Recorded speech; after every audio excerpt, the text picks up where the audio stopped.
Hi everyone and welcome to my channel. My name is Jane. So today's video is going to be something a little bit special for me anyway. I'm going to try and create a 1940s inspired dress.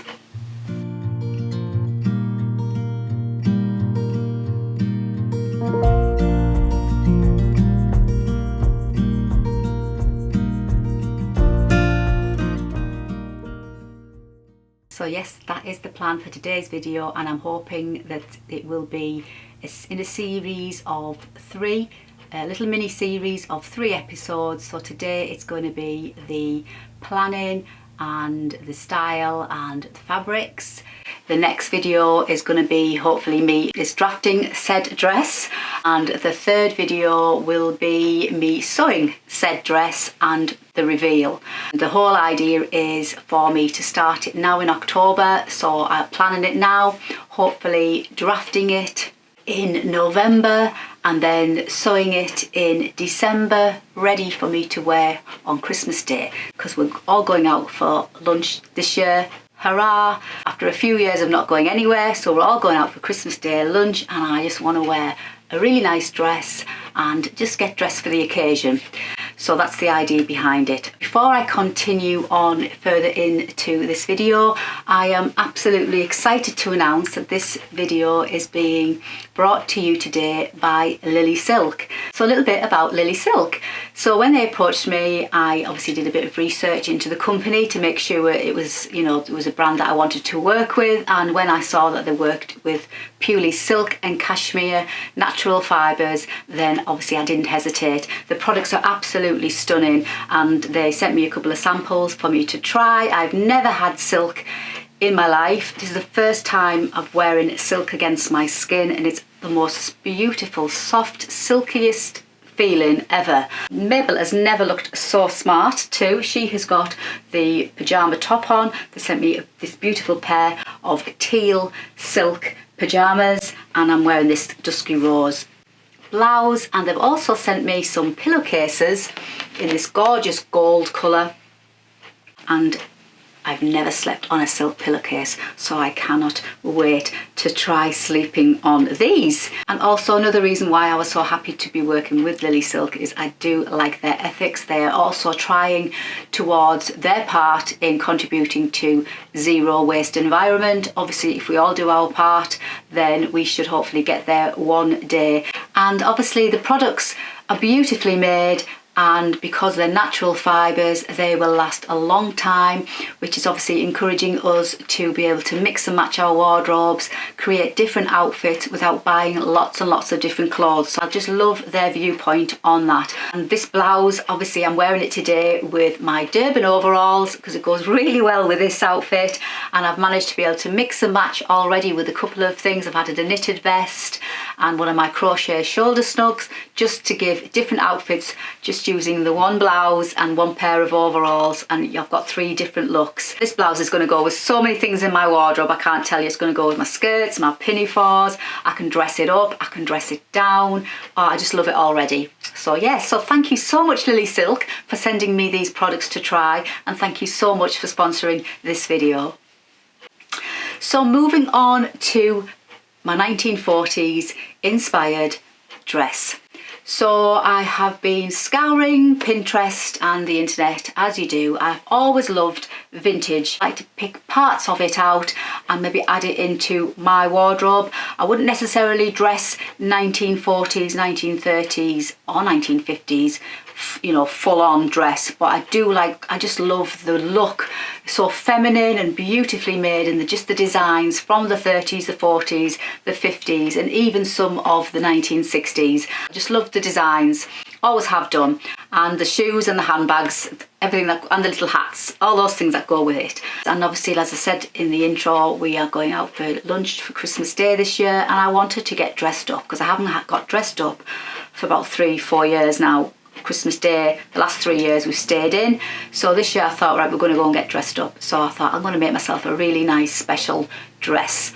So then I came across this picture of this 1940s sewing pattern. I think it was on eBay actually, and I just fell in love with it straight away. It's a Hollywood pattern, and I think one of the Hollywood actresses, Betty Furness, is pictured on the sleeve cover of the pattern, and I just loved it. I just loved that gathered neckline with those floaty sleeves and the A-line style skirt.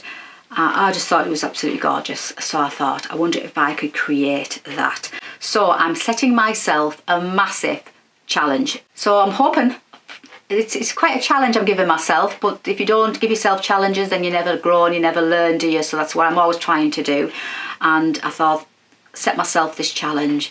I'm going to take my time and I'm not going to rush. So we're in October, so I've got, well, a couple of weeks left of October. Have I got a couple of weeks? Yeah, a couple of weeks left of October, November, and a few weeks of December to get it made. So I'm going to take my time, hence I'm going to spread this mini series over 3 videos. Today's video I'm going to show you a couple of fabrics that I've got that may work quite well for this dress, and I've also just recently ordered another fabric in a lovely dark burgundy, completely plain. I've got a few options hopefully, so I'll show you the fabrics that I've got. Now these fabrics I've had on my shelf for a couple of years now, never stitched with them because they are satin.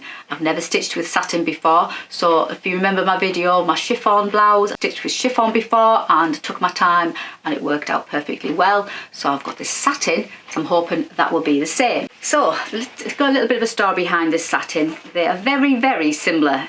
I've had to put them on a little cardboard sleeve to keep them because they're just slippery, slip slide. They just would not sit on the shelf on their own, they just kept slipping and sliding off, so I've had to roll them onto a little cardboard sleeve each. Now when I originally ordered this fabric, it's just a gorgeous, I'm unfortunately to say it's not silk, it's a satin, polyester satin unfortunately. I would like to make something in silk, real silk, so that's something I am definitely going to put down on my to-do list. I would really like to have a go at making something in silk, and maybe dupion or charmeuse, silk charmeuse or taffeta down the line. That's definitely something I'm going to aim towards. But for the moment, it's this satin. Now I've got 2 of them, so when I ordered this one, there's 3 meters here, and I ordered another one 3 meters. They sent me this one, and then they sent the second one I asked for. It was nothing like the one I ordered. I had to send that back, and by the time I sent it back and they agreed to send me the one I really wanted, was no more. So they sent me some more out, and it's almost identical to that one. So this one is like with a red flower, and this one is with a cerise flower, and the backgrounds are very slightly different. One is supposed to be like a green, and this one is more like a mushroom colour maybe, but they're very, very similar, and I'll show you them close up. So I've got 3 meters of this and 3 meters of this, and it wasn't very expensive. It was £10 for 3 meters. So I'm thinking I could use one of these as a toile, because I need to, even if I made a toile out of my calico, I would still need to make a toile out of the fabric so I can see what the drape's going to be like, because obviously calico does not drape the same as the satin. So I thought, well, I could make my toile just to see if it, you know, what it's going to look like, and then I could make another toile in the satin, so choose one of these. Now I think the one I originally ordered was the pink one, and I don't think the red one was the one I wanted, so I might use this as my toile. But I've also, like I said, I've also got some beautiful burgundy, deep burgundy satin on the way, so when that comes I could also have that as an option. So I've either got a floral 1940s dress or a plain 1940s dress. Now I don't think it's probably a pattern that you would get in the 1940s. It's something I think would quite nice. It's got a kind of vintage vibe to it. I want it to be 1940s vintage inspired. And as I say, I've never worked with satin. It's a slippery critter on the roll. It just, look, it's already doesn't want to stay still. So I have no idea what it's going to be like to sew with, so that's going to be a challenge in itself. So I may have to get my walking foot out. I have no idea. But it's a challenge, and if you don't challenge yourself, you're never going to learn, you're never going to grow, you're never going to make mistakes. It's good to make mistakes as long as you learn by them. So if I make a mistake with this one, then I've got this as a backup. And I've also got that other one coming as another backup. So they're the fabrics. I'm hoping to kind of draft it very similar to the picture. Yeah, we shall see. So in the next episode, you will be there with me, because hopefully you're going to follow along with me in this series. You'll be there with me, holding my hand as I try and draft this dress. Now all I've got to go on is the pattern pieces on the back of the pattern, just to give me an idea of what the dress is made up of. Obviously you've got the bodice front, you've got the bodice back, you've got the sleeves, the skirt. I think it looks like it's coming higher up than the waistline, slightly higher than the waistline, so I'm going to have to kind of fathom that out. And it's in panels to give you that lovely draped A-line style skirt, and then they've created a sash belt and they've got the tie at the side on the neckline, and that gathered neckline. And I'll probably go for the long sleeve version, because obviously I'm making it for Christmas Day.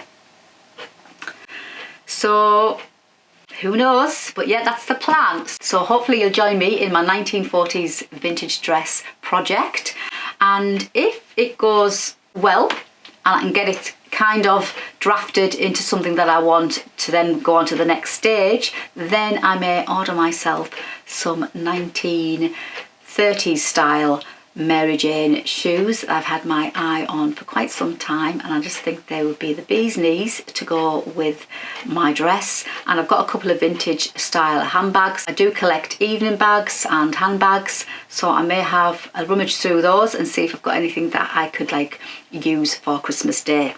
So that is the plan. So when my other fabric comes, I will share it with you on Instagram and also on here on the next episode. Hopefully it's arrived by then. We will be drafting the dress, and maybe 4 episodes. I'm working on 3 episodes. We shall see. So that's the plan. So hope you've enjoyed today's video. Hope you're as excited as I am. Until the next time though, let me know what you think of my 1940s vintage dress idea, and I shall see you on my next video, and then hopefully I shall see you on episode 2 of this series too. Until the next time, thanks so much for joining me. Happy sewing as always.